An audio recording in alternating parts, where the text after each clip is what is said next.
There's a quote from one of my English teachers at Lower Merion named Mr. Fisk. He had a great quote that said, "Rest at the end, not in the middle." And that's something I always live by. You know, I'm not going to rest. I'm going to keep on pushing now. There are a lot of answers that I don't have, even questions that I don't have. But I'm just going to keep going. I'm just going to keep going, and I'll figure these things out as we go, right? And you just continue to build that way. So I try to live by that all the time. I had a purpose. I wanted to be one of the best basketball players to ever play. And anything else that was outside of that lane, I didn't have time for. At what age did that goal become crystal clear? I made that deal with myself at 13 years old. At 13 years old? 13 years old. That's the you deal I were made. crystal clear about it? Crystal clear. And where did inspiration come from? The love of the game. The love of the game, the challenge. Like I would watch Magic play, I'd watch Michael play, and I would see them do these unbelievable things, and I'd say, you know, can I get to that level? I don't know, but let's find out. Let's find out. You know, I had a summer where I played basketball when I was like 10 or 11 years old, and here I come playing, and I don't score 1 point the entire summer. I remember crying about it and being upset about it, and my father just gave me a hug and said, listen, whether you score 0 or score 60, I'm going to love you no matter what. Wow. Now that is the most important thing that you can say to a child. Because from there, I was like, okay, that gives me all the confidence in the world to fail. But to hell with that, I'm scoring 60. From there, I just went to work. I stayed with it, and I kept practicing. I think that's when the idea of understanding a long-term view became important. Because I wasn't going to catch these kids in a week. I wasn't going to catch them in a year, right? So that's when I sat down and said, okay, this is going to take some thought, right? What do I want to work on first? All right, shooting. All right, let's knock this out. Let's focus on this. Half a year, 6 months, do nothing but shoot. When I came back the next summer, I was a little bit better. I scored. Yeah, you know, it wasn't much, right, but I scored. 12, 13. And then 14 came around, back half of 13, 14 years old, and then I was just killing everyone. What I had to do was work on the basics and the fundamentals. Well, they relied on their athleticism and their natural ability. And because I stick to the fundamentals, it just caught up to them. And then my body, you know, my knees stopped hurting. I grew into my frame, and then it was game over. Wow. Now, were you always competitive from the day you were born? You were super competitive?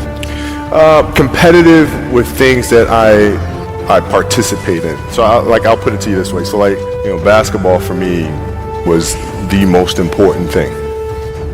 So everything I saw, whether it was TV shows, whether it was books I read, people I talked to, everything was done to try to learn how to become a better basketball player. Everything. And so when you have that point of view, then literally the world becomes your library to help you to become better at your craft. So at 13 years old, I had a kill list.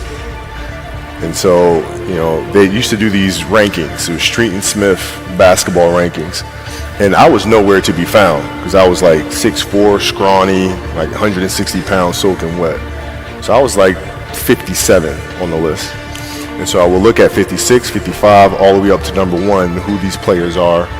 I got to hunt them down, right? And so that became my mission in high school, is to check off every other person, all those 56 other names, hunt them down and knock them down. So I would size you up and see what your strengths and weaknesses are. How do you approach the game? Are you silly about it? Are you goofy about it? Are you good at it just because you're bigger and stronger than everybody else? Right? Or is there actually thought and skill that you put into it? Right? And when I'd play to my weaknesses. I always work on the things during those games that I was weak at. Left hand, pull up jump shot, post game. Right? So I have a strategy. Yeah. What was really your work ethic like, and for how long did you stay disciplined? I mean, every day. I mean, since 20 years. It was an everyday process, and trying to figure out strengths and weaknesses. For example, jumping ability. Man, my vertical was a 40. It wasn't a 46 or a 45. My hands are big, but they're not massive. Right? So you got to figure out ways to strengthen them, so your hands are strong enough to be able to palm a ball and do the things that you need to do. Quickness. I was quick, but not insanely quick. I was fast, but not ridiculously fast, right? So I had to rely on skill a lot more. I had to rely on angles a lot more. I had to study the game a lot more. And but I enjoyed it though. So like from the time I can remember when I started watching the game, I studied the game, and it just never changed. Well, what does losing feel like to you? It's exciting because it means you have different ways to get better. There's certain things that you can figure out that you can take advantage of, right? Certain weaknesses that were exposed that you need to shore up. But the hardest thing is to face that stuff. You got to look at the reality of the situation. You know, like for me, it's not, you know, you kind of got to get over yourself, right? And then after that, it's okay, well, why did those air balls happen? Got it. I didn't have the legs.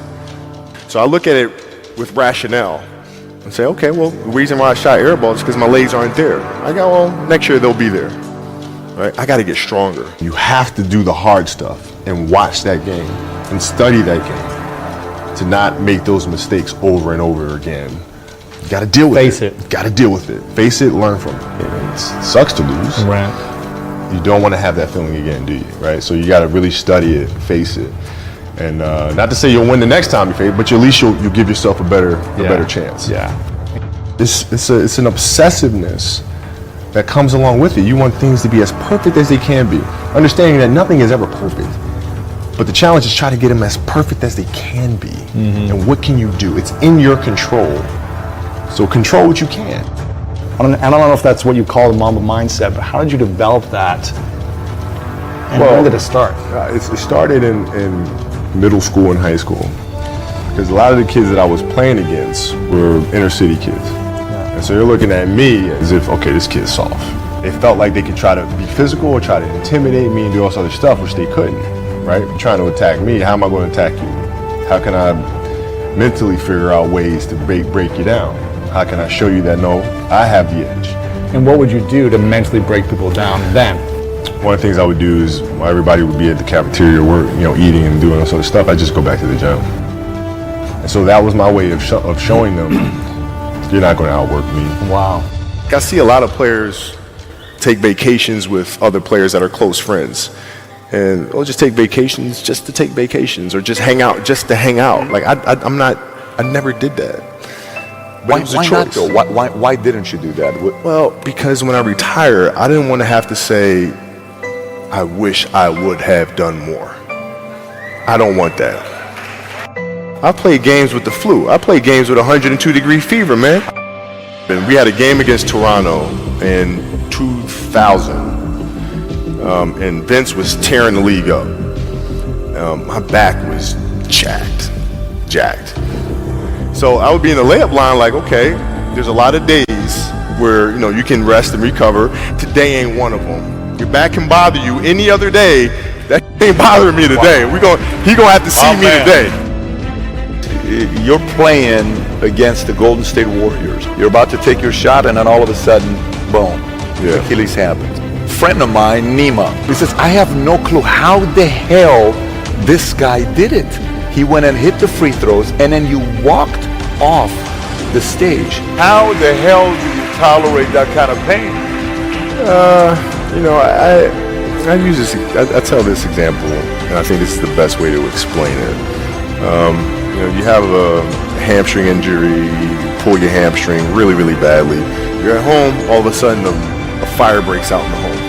I'm willing to bet that you're going to forget about your hamstring. You're going to sprint upstairs. You're going to grab your kids. You're going to make sure your wife's good. You're getting out of that house, right? And the reason is because the lives of your family are more important than the injury of your hamstring. And so when the game is more important than the injury itself, you don't feel that injury. Not at that time. So you go to the locker room. Then one of the reporters says, but if anyone is going to get through this, it's probably you, right? You put your head down and you say, oh man, right? And you have tears in your eyes. Yeah. What were you thinking in that moment, all that pressure? I was thinking like, I don't know if I can do this. I don't know. There's so many factors. There's the surgery that has to take place. The surgery has to go well. And then thinking about what that process of recovery is going to look like. It's a long one. Do I want to do that? I don't know if I want to do it. I don't know. You don't know if you want to do it, or you don't know if you are going to be able to come back from it. Both. Oh, I don't know if I can do it. I don't know if I want to do it. Got it.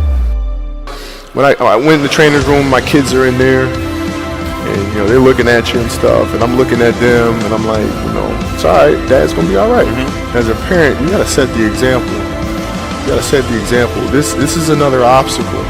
This obstacle cannot define me. It's not gonna cripple me. It's not gonna be responsible for me stepping away for the game that I love. I'm gonna step away on my own terms. And that's when the decision was made that, you know what, I'm doing it. Yeah, you gotta lead by example.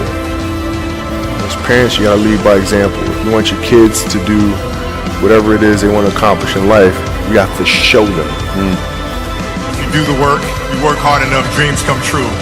You know that, we all know that. But hopefully what you get from tonight is the understanding that those times when you get up early and you work hard, those times when you stay up late and you work hard, those times when you don't feel like working, you're too tired, you don't want to push yourself, but you do it anyway. That is actually the dream. That's the dream. It's not the destination, it's the journey. And if you guys can understand that, then what you'll see happen is that you won't accomplish your dreams. Your dreams won't come true. Something greater will. I think the definition of greatness is to inspire the people next to you. Yeah, I think that's what greatness is or should be. It's not something that lives and dies with one person. It's how can you inspire a person to then in turn inspire another person that then inspires another person.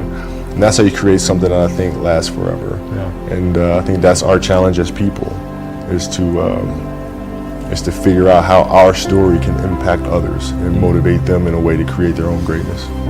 What can I say? Mamba out.